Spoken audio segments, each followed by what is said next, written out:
मुंबई सबसे पुराना बंदरगाह है, गहरे की नहीं बात कर रहे हैं। ठीक, और फिर कहानी आपको बता दी, थोड़ी आपने बात छेड़ दी है, तो कहानी सुनो थोड़ा इसकी। इसीलिए हम कहते हैं हमेशा जो क्वेश्चन आप लोग हमसे खुद किया करो, है ना, जितने ज़्यादा कर सकते हो। तो जो यहाँ का मुंबई है, ये बात है,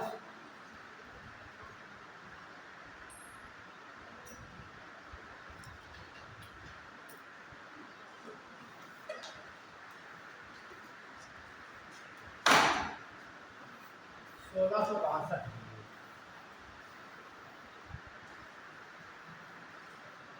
उस समय यहाँ पुर्तगालियों का राज रहा होगा, है ना। तो पुर्तगाली जो राजा थे उनकी रानी थी, नाम कैथरीन नाम था। क्या नाम था? कैथरीन। और कैथरीन बहुत भी है मिस्र में है, ठीक है। जो कैथरीन इनकी रानी थी किसकी? पुर्तगालियों की, पुर्तगाली रानी थी, ठीक है। और अंग्रेज भी आ चुके थे, तो शायद चार्ल्स द्वितीय जो थे उनकी शादी इनसे हो गई। अंग्रेज राजा जो थे चार्ल्स द्वितीय, उनकी शादी किससे हो गई? कैथरीन से। तो पुर्तगालियों ने मुंबई को दहेज में दे दिया। ये सवाल पूछा गया पीसीएस में, आइए इसमें दोनों आया, ठीक है। तो मुंबई को दहेज में ले जाओ, को वसूली करो यहाँ, ठीक। तो ध्यान रखना, पुर्तगाली राजकुमारी का नाम था कैथरीन था, और जो अंग्रेज राजा थे उनका नाम था चार्ल्स द्वितीय। उनकी शादी कैथरीन से हो जाती है, और पुर्तगालियों ने इन्हें पूरी मुंबई दहेज में दी, ठीक है। तो तब से ये मुंबई चल रहा है। और यह ध्यान रखना, मुंबई जो है एक द्वीप पर स्थित है, हाँ, बॉर्डर पे नहीं है। उसे कहा जाता है साउथ सेट, ये भी लिखा है साउथ सेट। आगे बढ़ेंगे, आएंगे तीसरी कोरिन। ये पूछा जाता है सबसे कम गहरा कौन सा बंदरगाह है? तो सबसे कम गहरा बंदरगाह तीसरी कोरिन है। अभी लिखना आपको कुछ नहीं है, अभी ये लिखवाएंगे आपको। फिर आगे बढ़ते हैं, आपको बताया दोनों ये कृत्रिम बंदरगाह है, और सबसे प्राचीन यही 1975 में इसकी स्थापना की गई। विशाखापट्टनम ये भारत का सबसे गहरा बंदरगाह है, ये भी पूछा गया सवाल। और जहाँ पर ये है, यहाँ पे पर्वत श्रेणी से ठीक, इसे कहा था डॉल्फिन नोज, डॉल्फिन नोज का मतलब होता है नाक, कि जो पहाड़ी दिखाई देती है डॉल्फिन की नाक की तरह, डॉल्फिन मछली जो होती है, ठीक। इसीलिए बुझाता है सबसे सुरक्षित बंदरगाह कौन सा है? ये विशाखापट्टनम, ठीक। इसे डॉल्फिन कप्तान भी कहा जाता है। आगे बढ़ेंगे, जो पारादीप है ये महानदी के तट पर बनाया गया है। बना का मतलब प्राकृतिक है बना हुआ है, तट का मतलब यहाँ पर महानदी का डेल्टा है, तो इसलिए से डेल्टा बंदरगाह भी कहा जाता है। फिर आगे बढ़ते हैं, कोलकाता।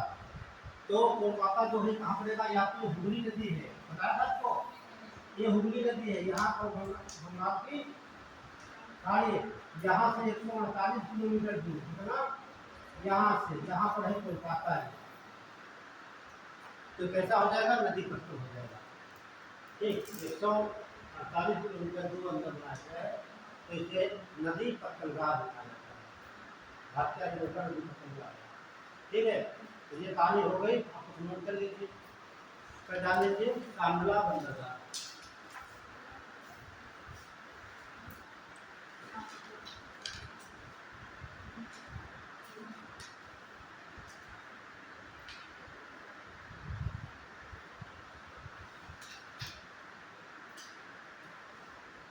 कांडला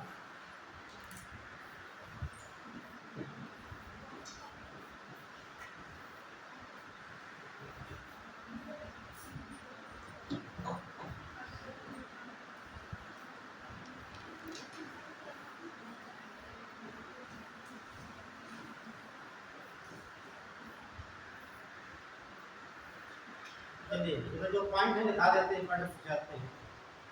तो इसका इंग्लिश में आया क्या होगा? तो बच्चा बताएगा, दीनदयाल उपाध्याय है ना, तो नया नाम क्या हो जाएगा? दीनदयाल, दीनदयाल उपाध्याय।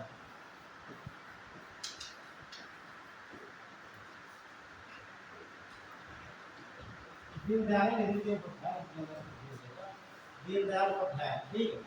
अगर आप लिखिए यहाँ एक ज्वारी बंदर का, ये राइट सबसे इम्पोर्टेंट है, नंबर डाल के ले लीजिए 1 2 3 4 5। यहाँ एक ज्वारी बंदर का, ज्वारी बंदर का हो गया। तीसरा लिख लेंगे मुक्त व्यापार, यानी टैक्स फ्री, टैक्स फ्री हो गए, ठीक है।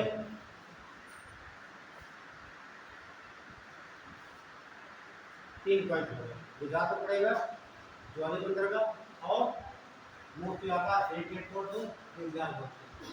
और डालिए मुंबई,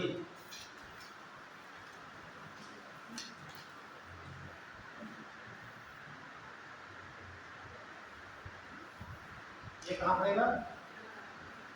महाराष्ट्र।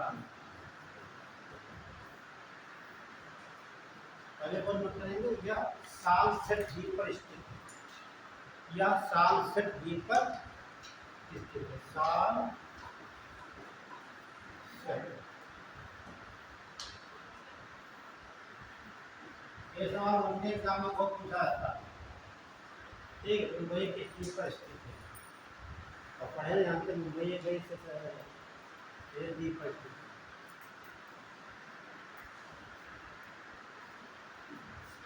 यह भारत का सबसे बड़ा प्राकृतिक बंदरगाह है, यह भारत का सबसे बड़ा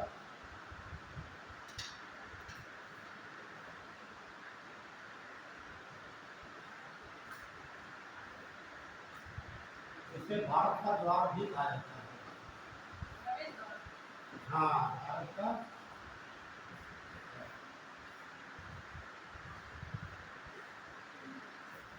द्वार का मतलब बहुत पुराना बंदरगाह ये है, ठीक। काम से यहाँ से आयात होती है, निर्यात होती है, ठीक है, इसीलिए भारत का द्वार है।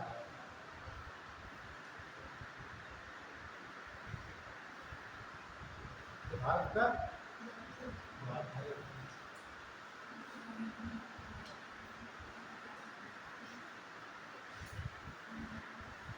और अपन लिखिए मुंबई पत्तन,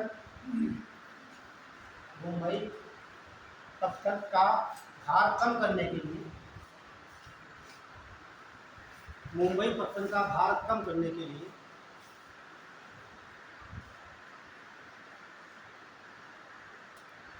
पंडित जवाहरलाल नेहरू, पंडित जवाहरलाल नेहरू पत्तन का निर्माण किया गया।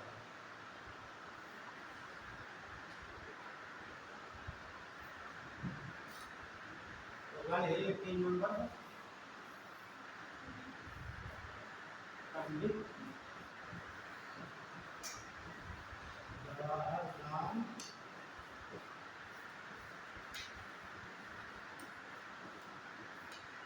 नेहरू पत्तन, पंडित जवाहरलाल नेहरू। दूसरा नाम कैसा है?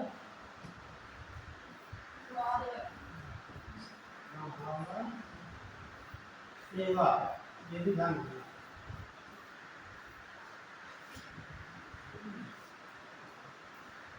एक तो इसने क्यों उसे क्यों बनाया गया है?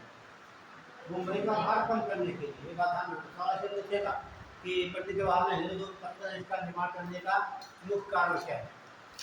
ठीक, मुंबई बहुत बड़ा है बंदरगाह है, ठीक, और पुराना भी है, और उसका बहुत जहाज आते हैं, ठीक, उसके यहाँ ट्रांसफर कर दिया गया, ठीक, उसका कार्यभार मतलब का भार कम करने के लिए तो ये बनाया गया, ठीक है। यह भारत का सबसे बड़ा कृत्रिम बंदरगाह है, यह भारत का सबसे बड़ा कृत्रिम बंदरगाह है।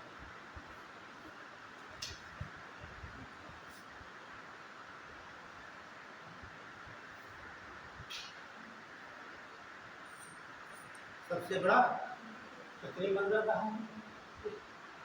और सबसे बड़ा कंटेनर, सबसे बड़ा कंटेनर युक्त बंदर कहाँ है? अब लिख लो पहले।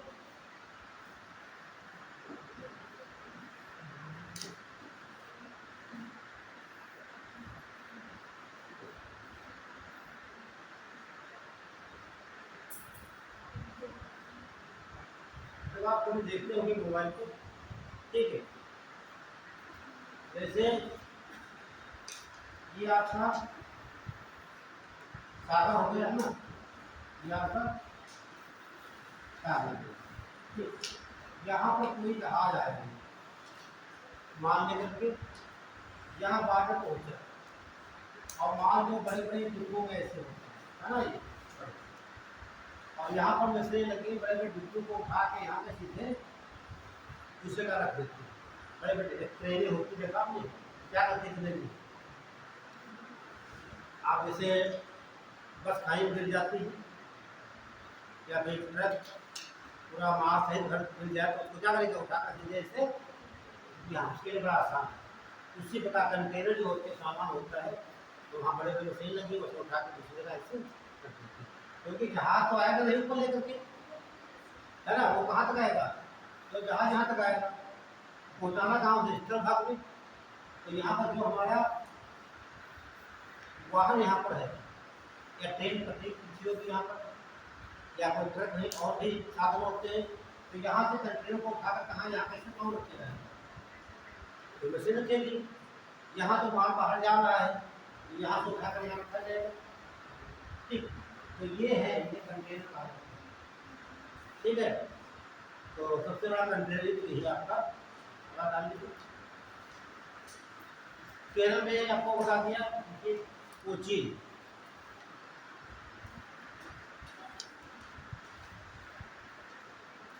कोचीन कहाँ रहेगा, ये केरल का, तो केरल का आपका हो गया। अगर कोचीन को कहते क्या था, अब सागर की रानी, रानी क्यों कहते हैं, क्योंकि बताइए और कौन करिए, क्या भारत का सबसे बड़ा शिपयार्ड है, यह भारत का सबसे बड़ा शिपयार्ड है, शिपयार्ड।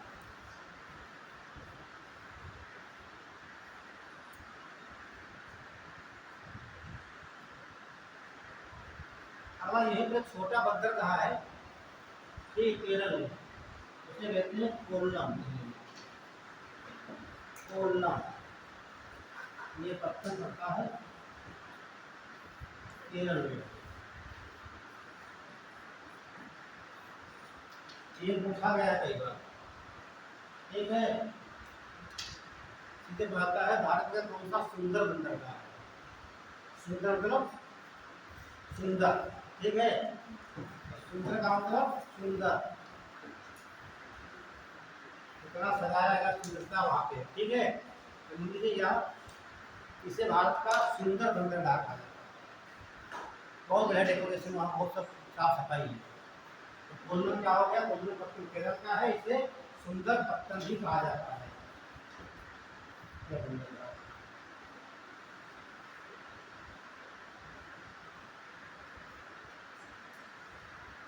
एक तरह पश्चिम तट के पूर्वी में आ जाइए, जानिएगा तूतीकोरिन, कोल्लम लिखा नहीं आपने, कोल्लम करेंगे, कोल्लम जो है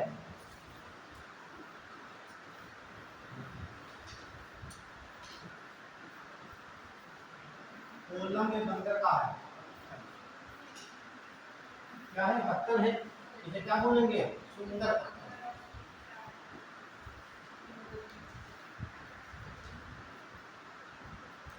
ठीक है, सुंदरता के लिए। अब ये क्या, सबसे बड़ा कंप्यूटराइज बंदर का इनोर जोड़ा। अब आ जाएंगे पूरी तरह तूतीकोरिन डाल दीजिए,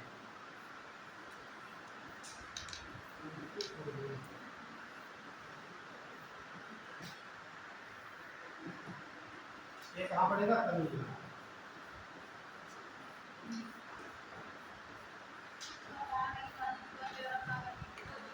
क्या हो? कोचिन को हाँ और सागर की रानी कहा जाता है बताइए? ये तो हिस्ट्री का सवाल है ना?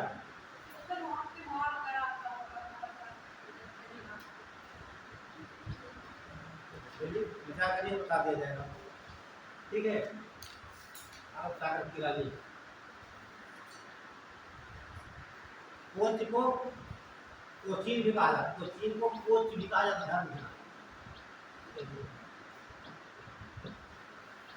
अभी कोई आंसर नहीं देगा आपको, नहीं देगा तो बताया जाएगा। तो तूतीकोरिन ये कहाँ पड़ेगा? तमिलनाडु। तो ये है बंदरगाह सबसे दूसरा बंदरगाह। यह भारत का सबसे कम गहरा बंदरगाह है। यह भारत का सबसे कम गहरा बंदरगाह। ये पूछा था सवाल, सबसे ज्यादा गहरा, सबसे कम गहरा, सबसे बड़ा। ठीक, अच्छा ये इसका मतलब हुआ क्या? देखिए जैसे ये आपका तूतीकोरिन हो गया, ठीक, और यहाँ आपका कौन सा सागर है? बंगाल की खाड़ी है ना? अभी है तो नेचुरल, ठीक। तो यहाँ पर एक क्षेत्र उसका है यहाँ पर बहुत मोटी चट्टान है, यहाँ पर चट्टान है, चट्टान को काटना बहुत कठिन है, ये काटा नहीं गया है और इसीलिए ये गहरा कर दिया। काट करके गहरा कर दिया जाए तो उसी पाएंगे मान लेकर कहाँ जाएंगे? सीधे यहाँ तक आएगा। अब वो यहीं तक छोड़ जाते, उसके बाद नाव के द्वारा यहाँ से, तो इसलिए भारी सामान यहाँ नहीं है ना, क्योंकि इसके समुद्र के लिए गहराई ज़्यादा चाहिए, नाव पानी के ऊपर चलता है, तो यहाँ सामान उधर ले जाएगा। डाल चेन्नई, चेन्नई। ये सवाल मैंने कई बार पूछा था कि इसमें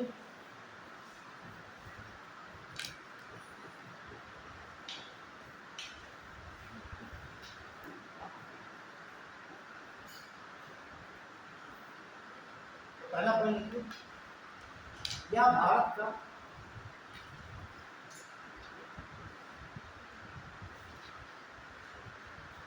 यह भारत का सबसे प्राचीन कृत्रिम बंदरगाह है?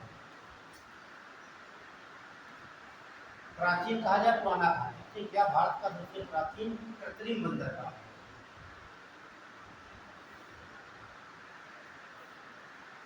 जिसकी स्थापना 1975 में हुई।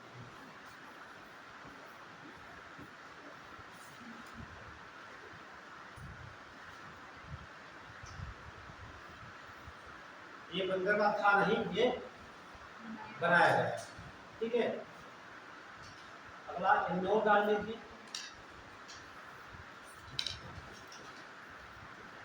ये भी तमिलनाडु में आपका है।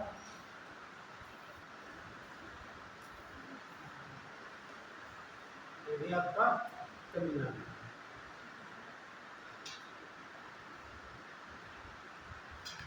इनकी विशेषता क्या है? यह एक कृत्रिम बंदरगाह है और ये सबसे बड़ा कंप्यूटराइज बंदरगाह है, सबसे बड़ा कंप्यूटराइज।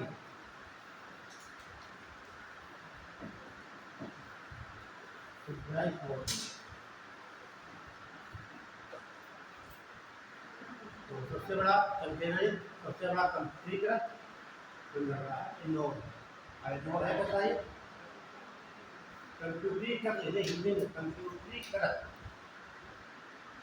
भारत का सबसे बड़ा कंप्यूटरीकृत बंदरगाह।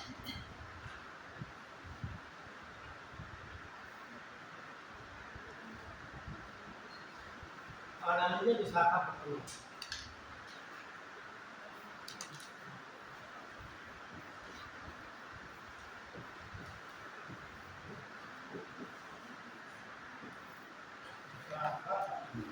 ये कहाँ रहेगा? आंध्र प्रदेश। तो यहाँ दो तीन फैक्ट है, ये भी सब पूछा गया, इसलिए पूछा गया सबसे गहरा बंदरगाह। तो क्या बोलेंगे हम? और कहाँ पर स्थित है? पूरी तट। कहाँ पर है? पूरी की तरह भी ध्यान रखना, सवाल यहाँ से बन सकता है। सवाल ऐसे पूछा जाता है, भारत का सबसे गहरा बंदरगाह पूरी तट पर स्थित। नाम नहीं दे रहा हो, आपको घुमा देगा। आप पूछोगे तो विशाखापट्टनम महाराष्ट्र होगा, मुंबई हो जाएगा। ठीक है, ध्यान रखना। सबसे गहरा कहाँ पर है? विशाखापट्टनम में है। कहाँ? पूरी। सवाल ऐसे एग्जाम में बनते हैं। ठीक है, क्या भारत का सबसे गहरा पत्थर? या भारत का सबसे गहरा पत्थर या बंदरगाह है? एक गहरा हो गया। अगला पूछता है, भारत का सबसे सुरक्षित बंदरगाह। अच्छा देखिए, बंदरगाह सुरक्षित कैसे कहेंगे हम? जैसे पत्थर होते कहाँ बनाए जाते हैं? समुद्र के तट पर। और समुद्र में लहरें बहुत आती है ना? लहरें आती हैं तो लहरों के साथ में होता नुकसान भी हो जाता है। तो ये जो आपका आंध्र प्रदेश है, ये यहाँ पर इस प्रकार से लोग हैं, इसे कहते हैं डाल्फिन।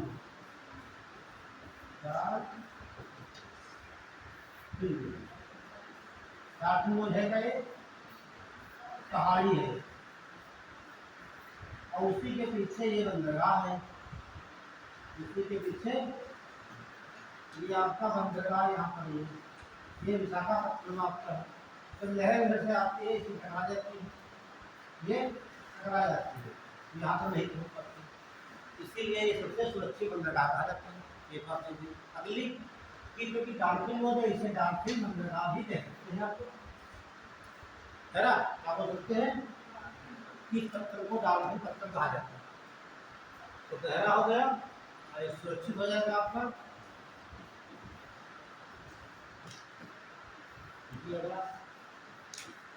यह एक सुरक्षित बंदरगाह है। यह एक सुरक्षित बंदरगाह है। कारण बता दिया गया, कारण क्या है। उसके अलावा देखिए गया, इसे डाल्फिन बंदरगाह भी कहा जाता है। डाल्फिन बंदरगाह, डाल्फिन बंदरगाह।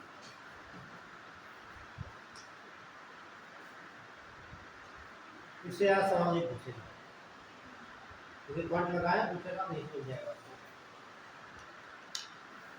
आगे देखेंगे हम जो भी नंबर हो, पारादीप।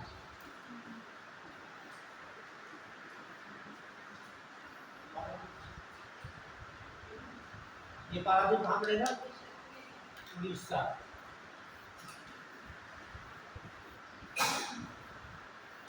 डायग्राम है बनाना आपको। ये जो आपकी महानदी है, इस प्रकार से आती है। ये महानदी और डेल्टा बनाती है, यही पर आपका है पारादीप। आप जानते हैं तो उड़ीसा है, ठीक, वहाँ पर कालाहांडी स्थान है। क्या? कालाहांडी।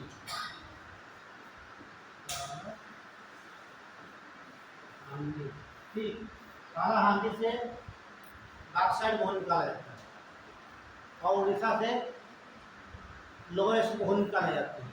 तो लोअर एसिड जो निकाले जाते हैं यहाँ सीधे भेज जाते हैं जापान को। कहाँ भेज जाएंगे? जापान को। देखा जाता है जापान। तो जापान को कच्चा लोहा तो यही भारत से कहाँ निर्यात करते हैं? पारादीप से जापान को निर्यात किया जाता है। ये क्वेश्चन बनता है। अगला बनेगा कि ये कहाँ पर स्थित है? महानदी के डेल्टा, इसलिए से डेल्टा पत्थर लिखा है। क्या बोलेंगे? डेल्टा। डेल्टा पत्थर हो गया और जापान को लोहा निर्यात किया जाता है। ठीक, अब ईरान की बात करेगा तो न्यूमोनो देखिएगा, न्यूमोनो से ईरान को भेजा जाता है। यहाँ नोट कर लेना होगा क्या न्यूमोनो है, इसलिए आपको लिखवाया चाहिए। तो यहाँ लिखिए पारादीप के बारे में। उड़ीसा।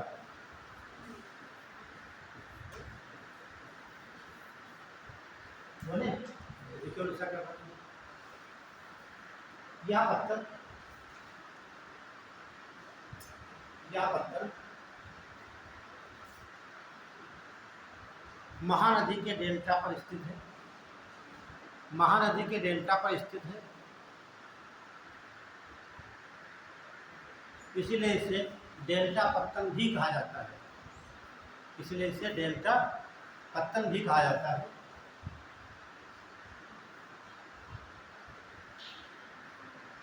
और यहीं से जापान को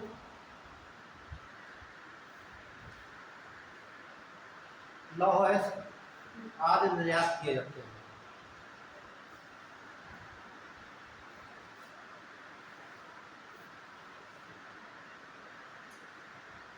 तो किन को ध्यान रखना, जापान को भी निर्यात किया जाएगा पारादीप से, ठीक है। और इसे डेल्टा पत्तन का कहते हैं कि महानदी के डेल्टा पर डालेंगे।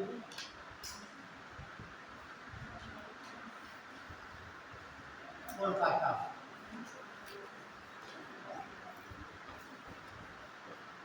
कोलकाता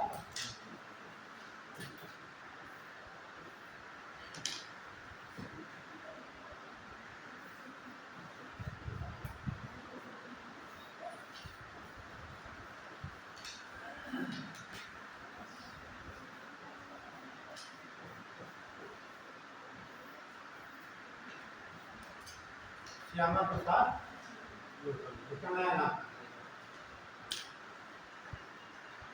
तो दो क्वेश्चन बनते यहाँ से हैं। एक तो आपका नया नाम, दूसरा बनता है नदी पत्तन, है ना।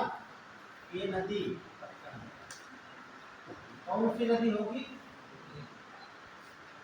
भारत का कौन सा ऐसा पत्तन है जो राष्ट्रीय पत्तन है, बड़ा पत्तन है, जो नदी में कौन सी नदी है? कोई बताएगा नहीं, इनसे पूछ रहे हैं। कोई बच्चा नहीं बोलेगा तो आप बताइए। गंगा, आप बताएंगे कौन? बड़ा लोग रहिए पीछे देखते हैं, ध्यान से देखिए। आप लोग आपको बताए थे गंगा नदी जो है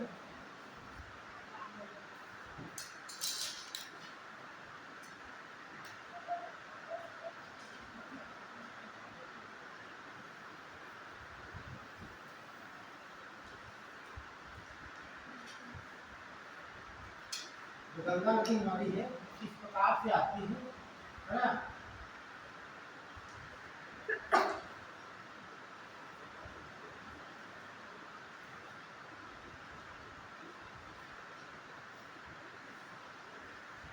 जब गंगा नदी पहुंचती है पश्चिम बंगाल में, दो भाग में बदल जाता है ना। एक भाग बना जाता है बांग्लादेश में, उसे पटना कहा जाता है। तो दूसरा भाग रह जाता है पश्चिम बंगाल में, ये जाता दक्षिण की ओर, तो इसे कहा जाता है हुगली नदी।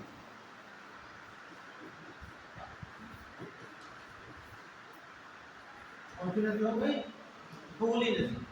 और आपको बहुत पहले बताया था हुगली नदी तक पर यहाँ पर क्या है, हावड़ा ब्रिज है, फरक्का डैम है, और यहीं पर आपका कोलकाता है। और यहाँ पर आपका हल्दिया है। ठीक है, कौन सी नदी होगी? हुगली नदी। और हुगली के साग नदी आपको बताए होंगे कौन सी है? दामोदर नदी। और दामोदर की एक सागी नदी है, ठीक है। तो नोट कर लीजिए, यह एक नदी पत्तन है, यह एक नदी पत्तन है। आप कौन लिख लेंगे?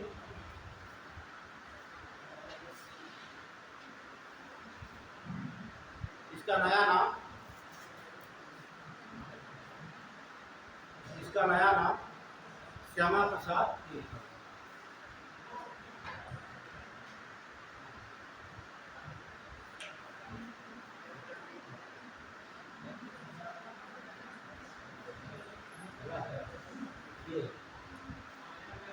श्यामा प्रसाद मुखर्जी। तो क्या है नाम? श्यामा प्रसाद मुखर्जी। तो ये आपके सब पत्तन हो गए।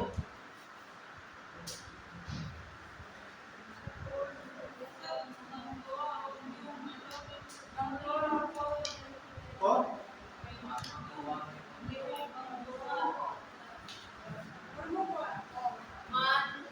देखिए वहाँ तो कोई खास नहीं है, तो लिख लीजिए ब्रह्मगोल या भारत का दूसरा सबसे बड़ा बंदरगाह लिख लीजिए ब्रह्मगोल।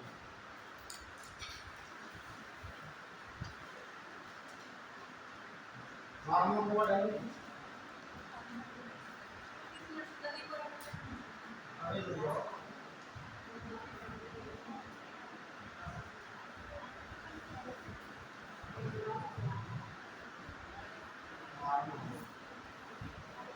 कि यह भारत का दूसरा सबसे बड़ा बंदरगाह। पहला कौन सा था आपका? मुंबई। ठीक है, यह भारत का दूसरा सबसे बड़ा बंदरगाह। अब देख लेंगे न्यू मंगलौर।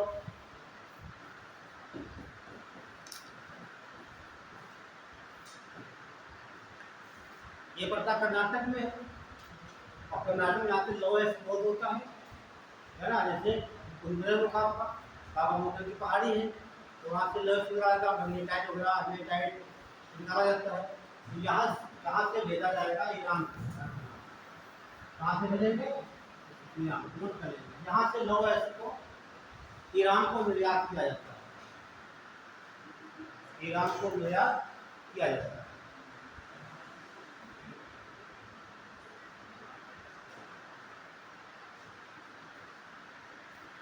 ईरान को निर्यात किया जाता है। हो गया। अब दादी तक रेखा का विस्तार। अच्छा हाँ, कोड में लिखी, कोड में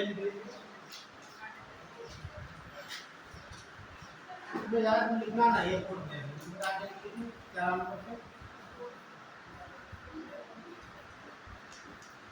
कोड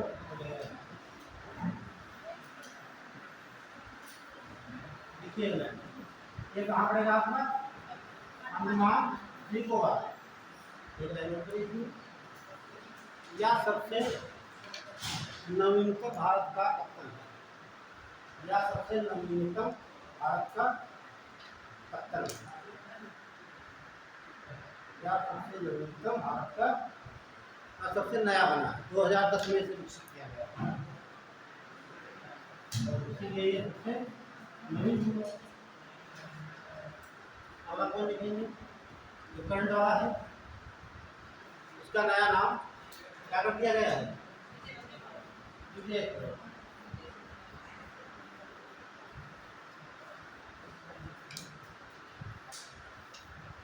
पुरम लगने से लग जाता है बात सबसे किया नहीं है ना। ये हलंत कहाँ लगता है? ये संस्कृत का शब्द होगा तो हिंदी में है ना। ये हलंत तो है, ठीक है। पुरम काम करो, ठीक, पुरम कर दिया जाए। अडानी तट रेखा का विस्तार। तट रेखा का विस्तार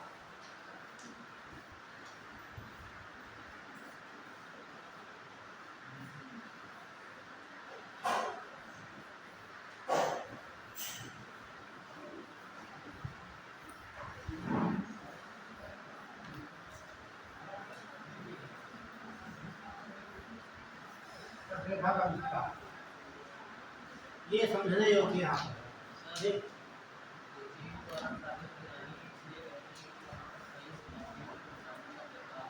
हाँ ठीक, मसाले तो है, ठीक है। और आप जानते हैं जो बता दिए, ठीक समझ में आ गया होगा, ठीक है। बाकी कहानी बताएंगे तो ठीक है। और आप जानते हैं कि पहले पुर्तगाली है, यहाँ से जो है कि सब आपके जो मसाले ले गए, उसके बाद और भी आने लगे। उनका उद्देश्य का है मसाले से ना अपने दूसरों की विक्रय करना, लेकिन बाद में उनका उद्देश्य बदल। तो रंग तक रेखा का विस्तार एक बात समझ लीजिए पहला, ठीक है। तट रेखा होती क्या है? जैसे कोई एक द्वीप है, क्या है कोई द्वीप।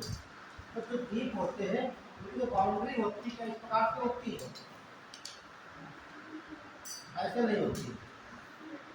बाउंड्री कैसे होती है ना, कहीं काम कहीं जाता है तो नहीं होती बाउंड्री। अक्सर देखते हैं कैसा होता है, कटा होता है। ठीक, यह किसी द्वीप पर कटा है, ये लाइन खींची जाती है यहाँ से मिलाने वाली, जो मिलाया जा रहा है इसे कहा जाता है आधार रेखा। क्या बोलेंगे, आधार रेखा या सीमा रेखा। सीमा रेखा कहा जाता है कि कोई भी दुनिया के देश है तट से लगती है तो पहले देखा जाएगा आधार रेखा, तो ये क्षेत्र हो जाता है, ये द्वीप का होगा। जैसे अंडमान निकोबार मान लेते हैं अंडमान, तो आधार रेखा खींच दी गई, उसके बाद तो ये क्षेत्र क्या होगा, वो भारत का होगा। अब कोई देश मान लीजिए ऐसे उसका, ये मान लो कोई आपका द्वीप है तो उसका हिस्सा से पता चलता है, तो इसका क्षेत्र बहुत ज्यादा हो जाएगा, तो क्या करेंगे, इस प्रकार से खींचा जाएगा। ध्यान से देखिए आप, तो जिस देश का जितना भाग ज्यादा कटा पिटा होगा उसके बाद क्षेत्रफल ज्यादा होगा। ठीक है, अब देखिए ये भाग किसके अंदर में आ जाएगा, भारत किया जाएगा। जो भी देश यहाँ पर रहेगा ये क्षेत्र जो उसका है ये उसके अंदर जितना यहाँ पर ट्रेन चलेगा उसके अधिकार में, और ये भाग उसी प्रकार पहले भारत को ले लेते हैं।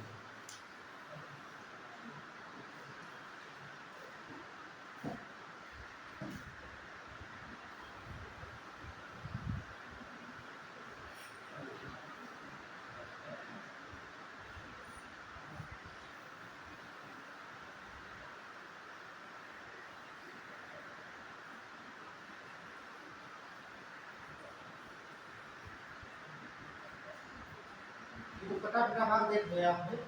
ठीक, तो आधार से रेखा खींची जाती प्रकार,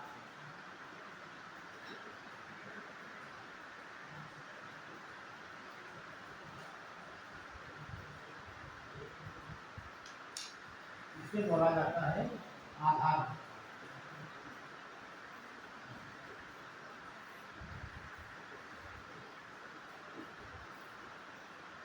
ये आधार रेखा का, उसकी आधार रेखा के बाद एक रेखा और खींची जाती है साधारण प्रकार से।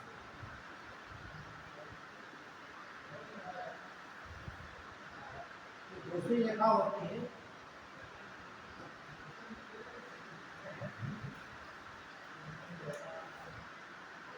और ये दूरी जो होती है जिसकी यहाँ से लगाकर 12 मील होती है, कितनी होती है 12 मील, तो होता है 1 नॉटिकल मील पॉइंट 8/2 किलोमीटर। ठीक है, क्या बोलेंगे, हाँ। और ये कहलाता है प्रादेशिक क्षेत्र, प्रादेशिक।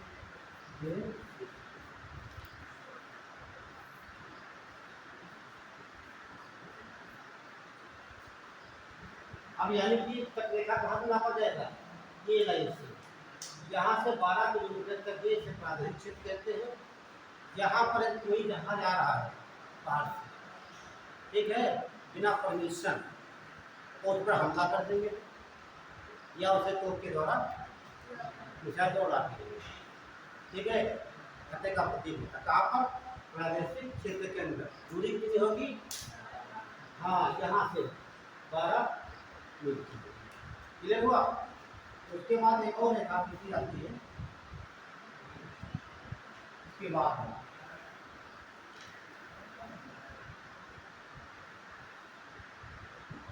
इसे कहा जाता है संलग्न।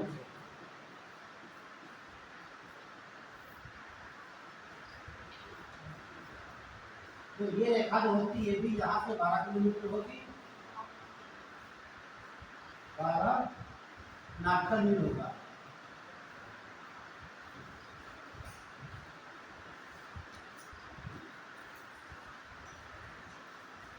लेकिन आधार से कितना होगा ये पूछा जाता है। 24 नाटकर मील होता है।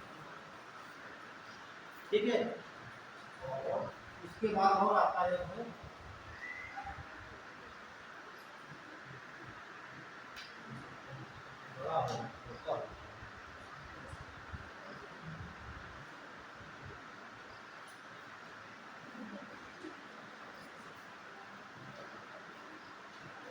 ये रेखाओं खींची जाती है।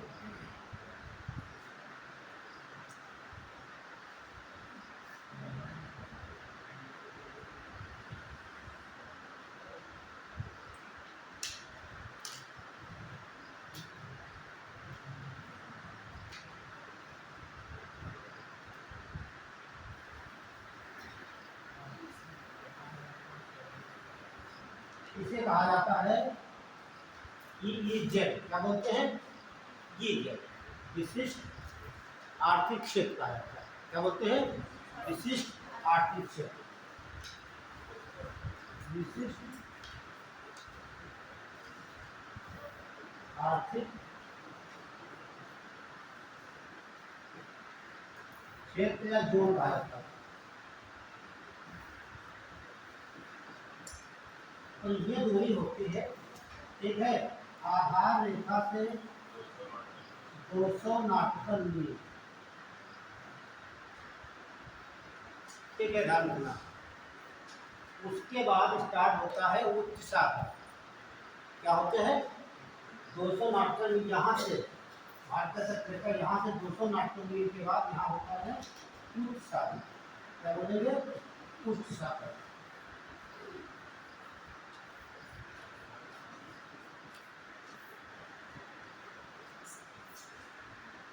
अब ये बात समझ लीजिए, तट रेखा से इस आधार रेखा बोलेंगे या सीमा रेखा कहा जाता है। ठीक, यहाँ से मापा जाएगा, यहाँ से 12 बिंदु की लाइन खींची जाती है, उसे बोलेंगे हम प्रादेशिक क्षेत्र कहा जाता है। लंबाई कितनी होती है? 12। विशेषता यह होती है यदि इसके क्षेत्र के अंदर कोई भी जहाज आ रहा बाहर से है, जो परमिशन नहीं दिया है, तो उसे आतंकवाद से या फिर मिसाइल से उड़ा दिया जाएगा या उसे हमला कर दिया जाएगा। ठीक, हाँ, 12 मिनट के अंदर कोई भी आता है। फिर आता है आपका संलग्न क्षेत्र।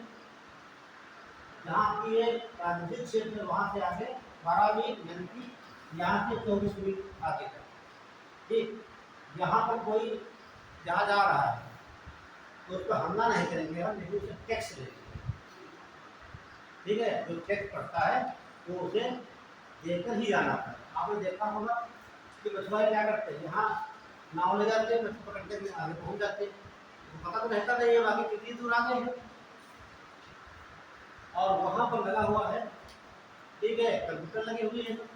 जैसे कोई यहाँ से श्रीलंका का हो या पाकिस्तान का हो, इधर से अपना नहीं, वो तो हाँ, वो तो दूरी वो अपना जो देश नजदीक है वो समझौता कर लेते हैं, आधा हमारा आधा तुम्हारा, है ना। श्रीलंका तो पास ही यहाँ पर है, तो दोस्त समझ जाएंगे भाई 200 मिनट के लिए हो नहीं सकता है, तो दूरी हमारी आधी तुम्हारी आधी हमारी समझौता कर लेते हैं। ठीक, तो यहाँ पर मान लीजिए कोई नाव है बाहर से, यहाँ मान लीजिए पाकिस्तान से समझौता नहीं बना, तो घूमते घूमते यहाँ पर आ गया 12 मील के अंदर। ठीक, यहाँ पर आ जाता है तो क्या करेंगे, उसे पकड़ लेंगे अपने लोग कहीं जा।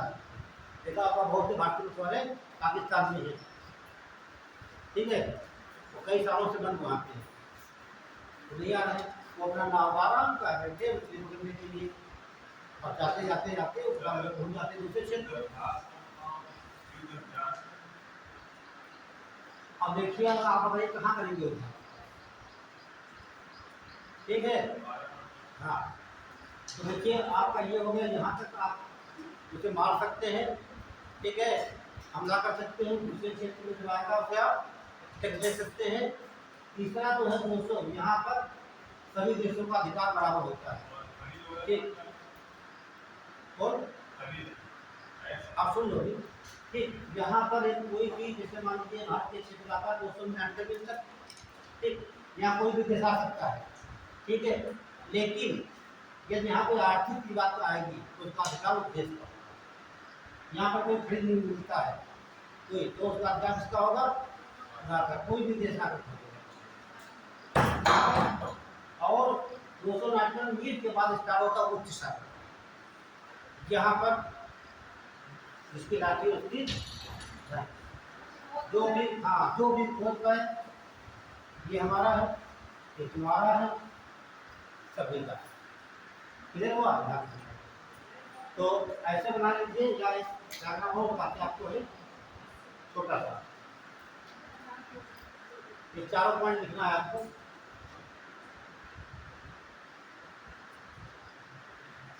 ये भागता बहुत है,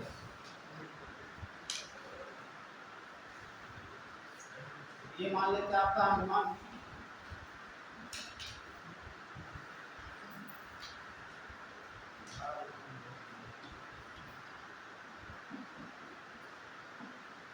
पहला हम देखते हैं, फिर बना लीजिए, ये भागता रहेगा,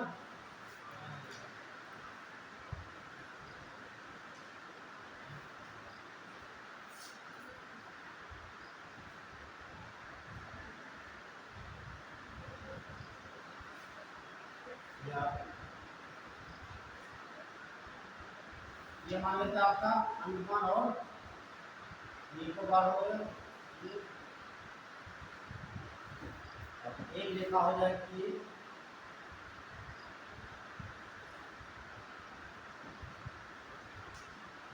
इसे बोलेंगे आधार रेखा,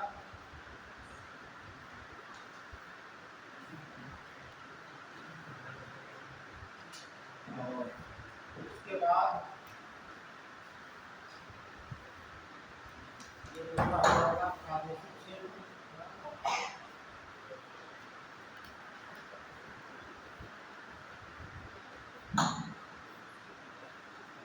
और उसके बाद हो जाएगा आपका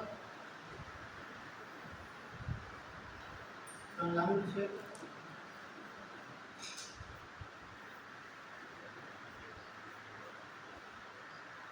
फिर आपकी एक और हो जाएगी, इसे बोला जाएगा विशिष्ट आर्थिक जोन, विशिष्ट आर्थिक,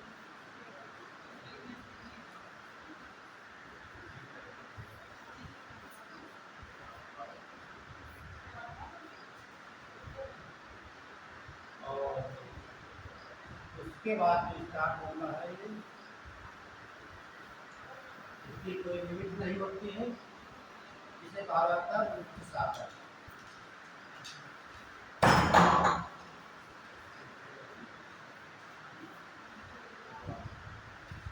ये आपका लगता है,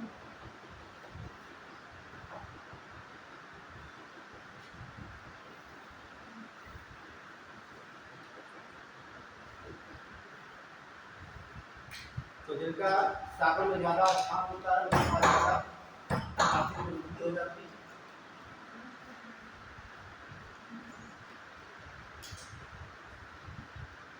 लेकिन जब कोई द्वीप होता है उसका एरिया बहुत हो जाता है, अब भारत का है जो दक्षिण भाग में आएंगे, बाकी में उत्तर भाग हमारा है, एक लाइन नोट कर लीजिए, पर हेडिंग डाल लीजिए,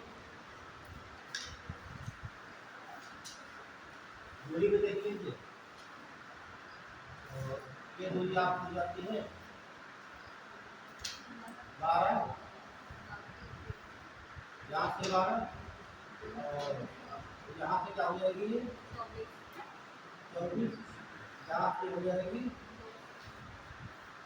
249, ये ठीक 12, 12 ठीक 24, और ये आपका फ्री हो गया।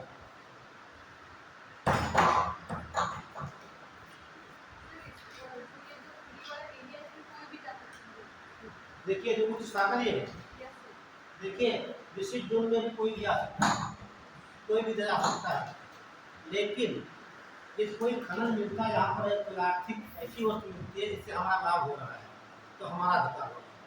जैसे ये भारत का जो दोस्तों है, यहाँ पाकिस्तान मान लीजिए जहाज लेकर आया अपना घूमने के लिए, ठीक, हम उसका टैक्स नहीं लेंगे यहाँ पे, लेकिन उसने कोई रिसर्च कर लिया, यहाँ पर कोई चीज मिल गई उससे, तो यहाँ पर उसका पूरा अधिकार हमारा है, खोजे कोई।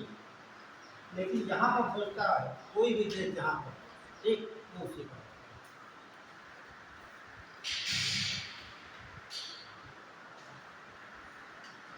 तो नोट करिए, एक लाइन लिख दीजिए।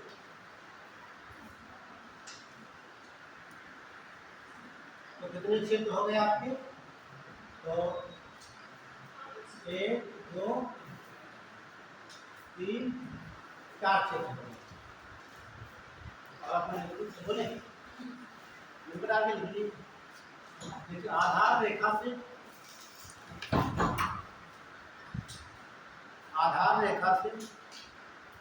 12 नाटिकल मील, आधार रेखा से 12 नाटिकल मील तक सागर के क्षेत्र को प्रादेशिक क्षेत्र कहा जाता है।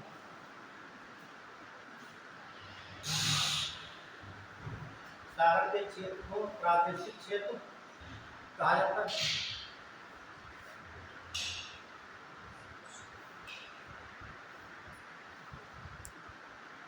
यदि इस क्षेत्र में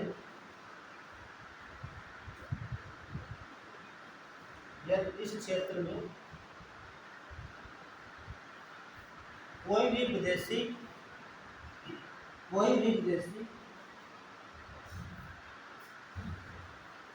जहाज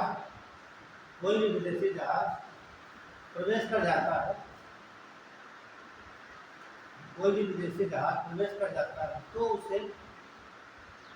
तो उस पर हमला किया जा सकता है।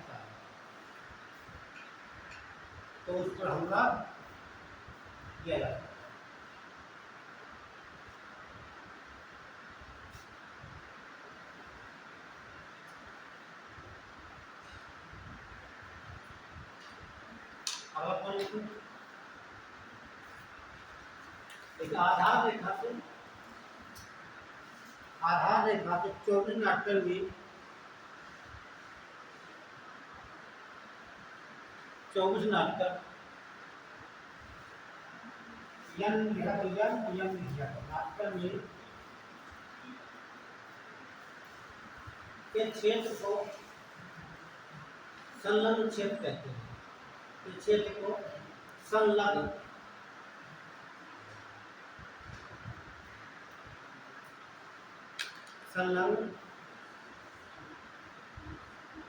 क्षेत्र कहते हैं। यदि यहाँ पर कोई जहाज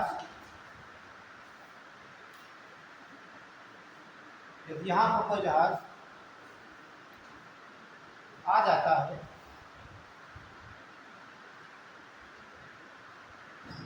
तो उससे कर लिया जाएगा और हमला नहीं करेगा।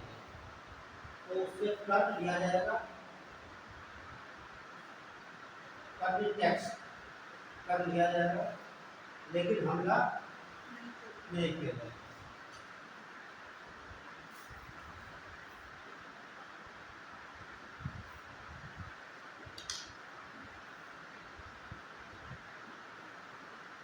देखिए तो 200 नाटिकल मील कितना हो जाएगा पता है आपको?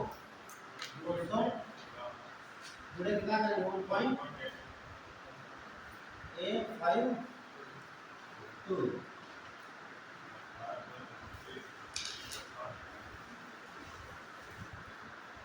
लगभग मान चलिए, हाँ 200, ये लगभग 2 किलोमीटर के आसपास है, ठीक, कितना हो जाएगा? 360 से ज़्यादा हो जाएगा। हाँ ये ठीक है, 1 किलो 2 किलो 2 4 20 का 1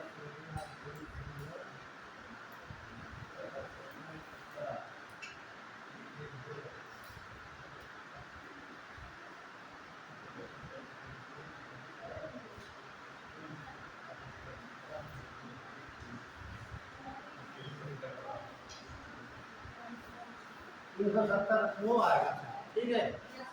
तो लगभग 350 किलोमीटर तक, ठीक है। ये क्या कहलाता है आपका विशिष्ट आर्थिक जोन, इसे कहा जाता है ईईजेड, ईईजेड कहा जाता है, ठीक है। यहाँ पर सभी देशों का अधिकार बराबर है।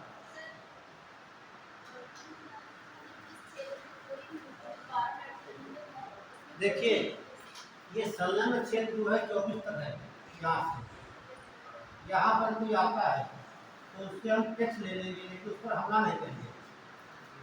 कि कोई यहाँ पर आता है क्षेत्र के अंदर, इसके यहाँ पर कोई कहा जाता है यहाँ क्षेत्र में क्या करेंगे हम, तो परमिशन नहीं तो हमला कर देंगे, छोड़ा देंगे, परमिशन के लगवा देते हैं, ठीक।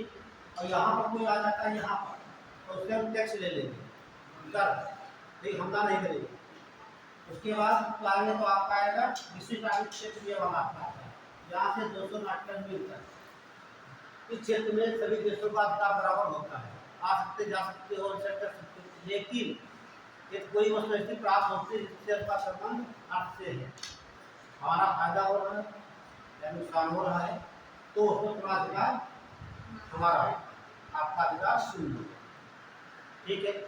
उच्च सागर में सभी देशों का अधिकार बराबर होता है, कोई भी देश वहाँ जाकर के अपना बोझ करे, कुछ भी करे, सबको हमारा मतलब दे, ठीक है। तो ध्यान देना प्राकृतिक क्षेत्र में क्या होता है,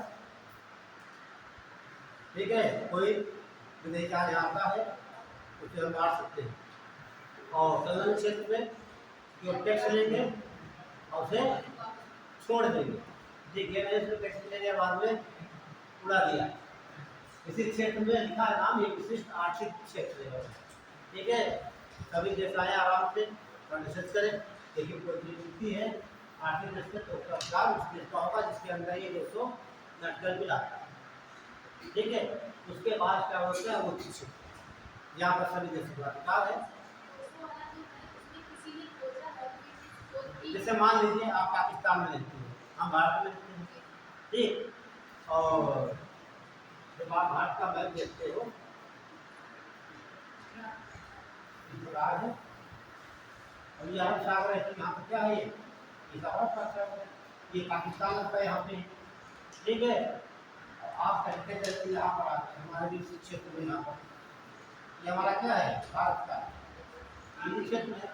आपने यहाँ कोई रिसर्च करके खोल दिया, कोई पेट्रोलियम खोल दिया, बड़े खुशी आप, लेकिन आपको पता नहीं है हम कहाँ पे आ गए हैं, बाद में पता चला कि भारत के क्षेत्र में हो जाए तो आपने लाभ किससे होगा, आप जैसे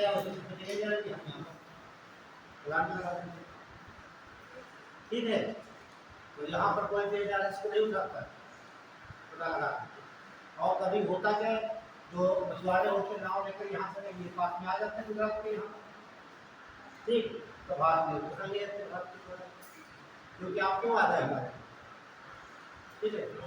ऐसे बहुत से हमारे नाव पाकिस्तान में बंद है, पाकिस्तान की भाषा, लेकिन ये यहाँ श्रीलंका हमारा है, श्रीलंका के हिंदू मुस्लिम करते हैं कि हमारा उनका समझौता यहाँ पे आधे में आप पकड़िए आधे में, तो 200 नाटक में यहाँ तक आ जाएगा ना, उधर पानी में 200 वाला नाटक तो उसके पास बन जाएंगे, तो पूरा हमारा श्रीलंका आ जाएगा, है ना। तो समझौता हो जाता है, आधा से क्या मिल जाएगा, तो वही है, ठीक है। ये सब ध्यान लास्ट में क्या लिखना,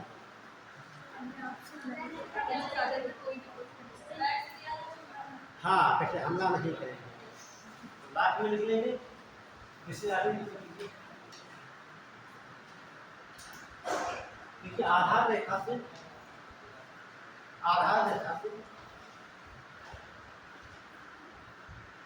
200 नाटकन में के क्षेत्र को विशिष्ट आर्थिक जोन या ईईजेड कहा जाता है, कहा जाता है, विशिष्ट आर्थिक कहा जाता है, हो गया। लेकिन इसमें या इस क्षेत्र में सभी देशों का बराबर अधिकार होता है। इस क्षेत्र में सभी देशों का बराबर अधिकार होता है।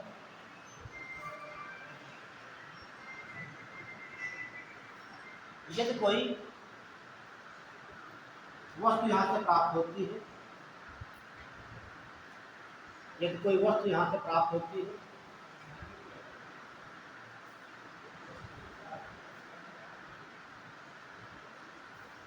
तो उस वस्तु पर उसी देश का अधिकार होगा, उसी देश का अधिकार होगा, उस वस्तु पर उसी देश का अधिकार होगा जो आगे जो के अंतर्गत आता होगा, जो ठीक है, जो क्षेत्र के अंतर्गत आता होगा, जो का मतलब देश का नाम। ठीक,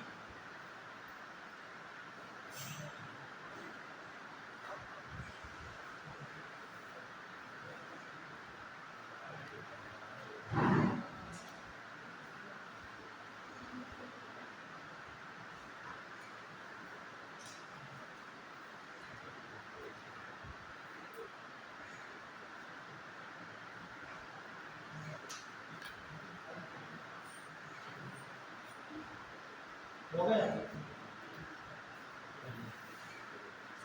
ये आपका था कोस्ट लाइन, तटरेखा का विस्तार और सत्तर। तीन पोर्शन को कहा दीजिए।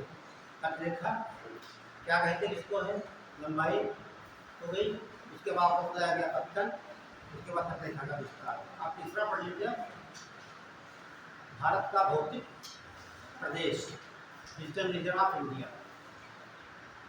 भारत का भौतिक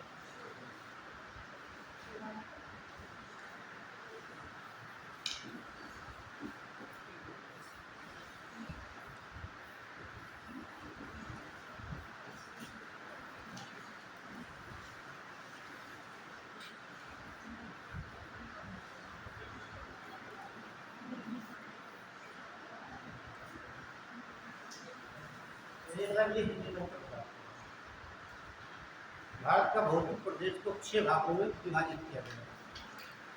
6 भाग, भारत के भौतिक प्रदेश को 6 भागों में विभाजित किया गया।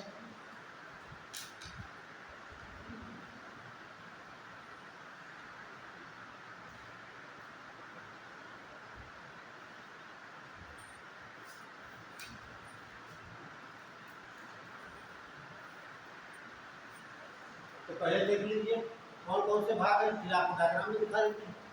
ठीक है, पहला कौन लिखेंगे आप,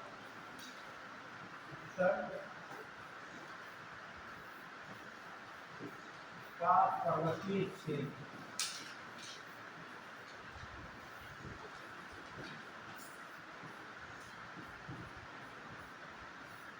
इसका एरिया है वर्टिकल लेंथ है।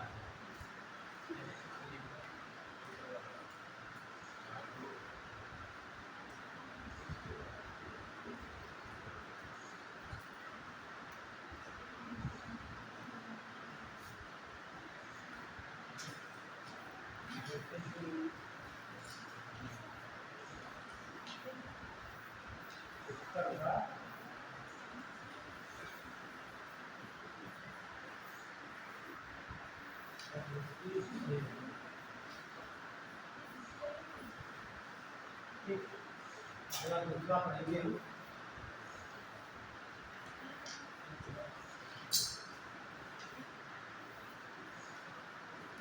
विशाल मैदान,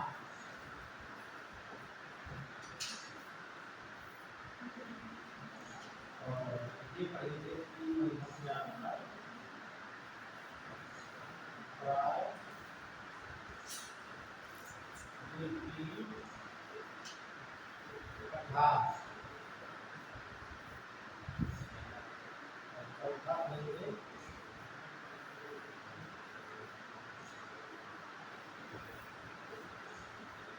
पश्चिमी मंस्तर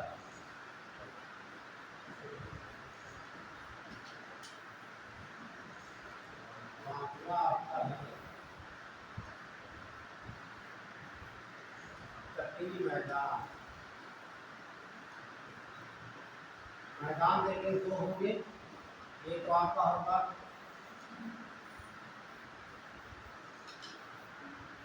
पश्चिमी घाट, दूसरा करेंगे पूर्वी घाट।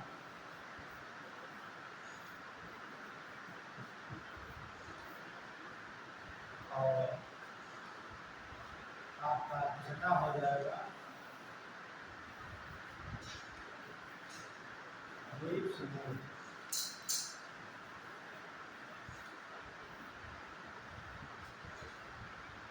ये से आपके भाग हैं। अब ये मैप में देख लेंगे और उसको फल करते हैं।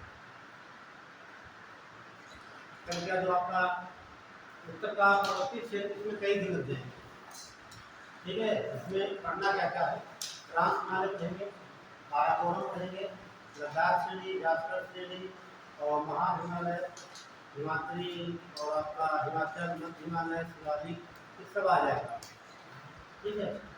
तो डायग्राम में देख लेते हैं इसको कहाँ पे है, ठीक है। तो उत्तर का विशाल मैदान, ठीक है, और फिर उत्तर का पूर्वी क्षेत्र हो जाएगा, राजनीतिक पता हो जाएगा। अतः इसमें पूछा है सबसे बड़ा क्षेत्र किसका है, ये पूछा जाता सवाल, ठीक। सबसे बड़ा क्षेत्र तो किसका है, आपने बता दिया, बस और बताए उसका कब बता दिया नहीं, मैदान के बाद बताया नहीं, मैंने कहा ये 6 भाग दिए, इसमें सबसे आधा क्षेत्र किसका है, सबसे बड़ा क्षेत्र कौन सा है।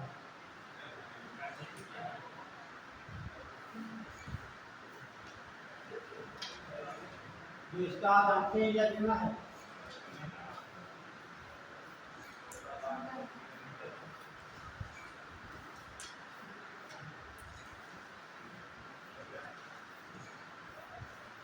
इसका जानते हैं,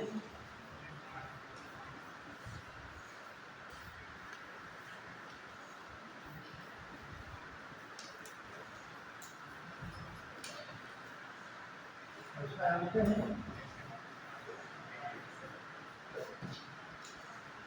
इसका जानते हैं,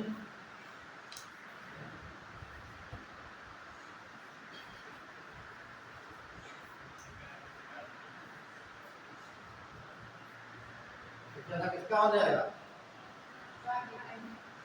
राजनीतिक भारत का हो जाएगा, जो राजनीतिक भारत है, ये सवाल पूछा जाता है, बच्चे लगा कर आते हैं उत्तर पर्वतीय क्षेत्र, इसमें हिमालय पूरा आ जाता है आपका, है ना, हिमालय तीनों हिमालय आ जाएंगे, ठीक है। दोनों ट्रांस हिमालय और हिमालय, ठीक है। ट्रांस हिमालय बना है काराकोरम, लद्दाख श्रेणी, जासकर श्रेणी, हिमालय बना है 3 श्रेणी होते हैं, महा हिमालय, मध्य हिमालय और शिवालिक हिमालय, ठीक है। उसको मिला के इतना क्षेत्र है, उससे तो आपको पता जाता है विशाल मैदान का। तटीय वाले में ये निश्चित नहीं इसका कौन सा कौन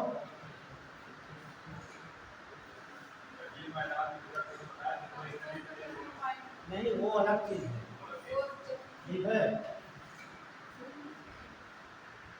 ये तटीय मैदान में पढ़ेंगे हम, देखिए ये आपका भारत हो गया, अभी डायग्राम बनाए दिखा दूंगा इसका, ये क्षेत्र आपका है, ये सब तटीय क्षेत्र में आएगा आपका, ये पठार आ जाएगा, अभी डायग्राम में दिखाएंगे सब पूरा, अभी आ जाएगा, ये हिमालय आ जाएगा, सब आपको ठीक है। वो अलग चीज थी, वो थी जो है सीमा जो है इतनी लंबाई तक की होती है, ये लंबाई कितनी है, हाँ ऐसे सयात्री के लिए जब आपको पढ़ाएंगे पश्चिमी घाट तो बताते हैं सयात्री और हिमाचली में क्या हो गया, तो हो गया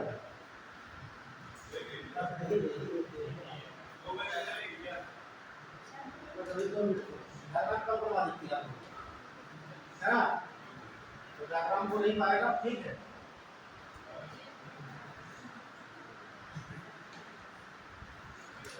तो जब कल क्लास होगी तो आप लोग क्या करके आएंगे?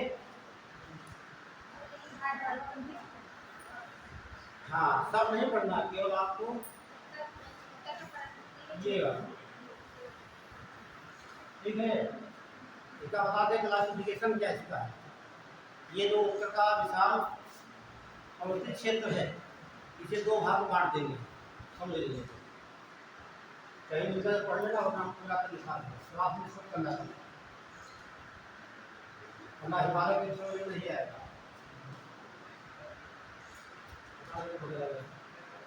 तो हम देखेंगे ये जो उत्तर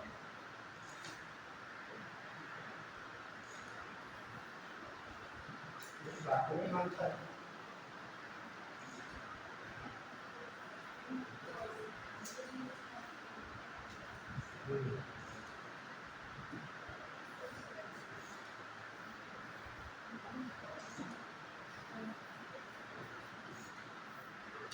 उत्तर का पर्वतीय क्षेत्र आपका है, इसे बांटेंगे तो तीन ग्रुप बांटा गया है, तीन भाग में। एक तो बोलेंगे ट्रांस हिमालय, ट्रांस हिमालय। दूसरा बोला जाएगा हिमालय। अगला है पूर्वांचल, पूर्वांचल हिमालय।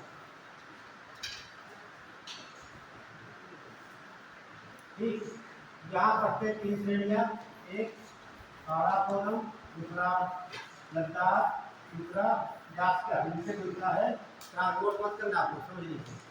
ठीक, वो साथ बता दिए।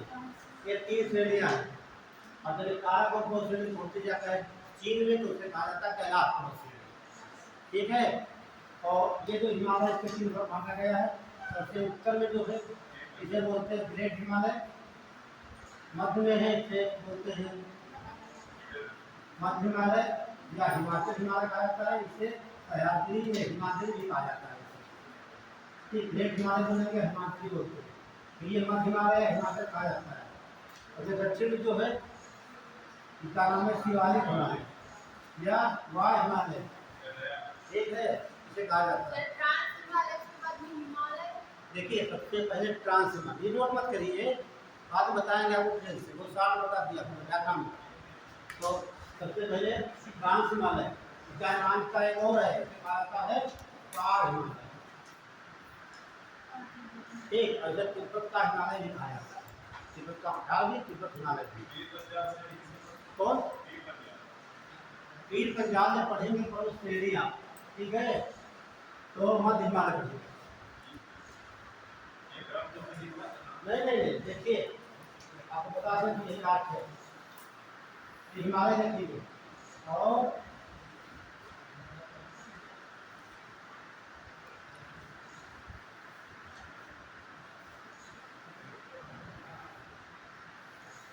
देखिए ये जो आपका हिमालय हो जाता है, ये है। इसके बाद जो मध्य हिमालय है, 1 2 3 4 भागों में बटा है। मध्य हिमालय कितने भाग में? 4 भाग में।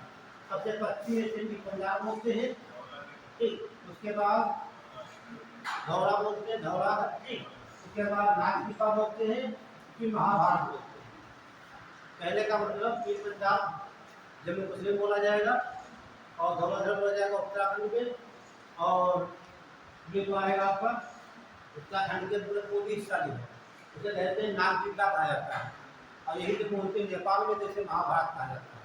4 श्रेणी से मिलकर बनता है आपका माध्यम। और उसके बाद आप देखेंगे सीधे आपका यहाँ पर है शिवालिक, ठीक, का चर्चा करते हैं, ठीक है। तो स्टार्ट करते हैं,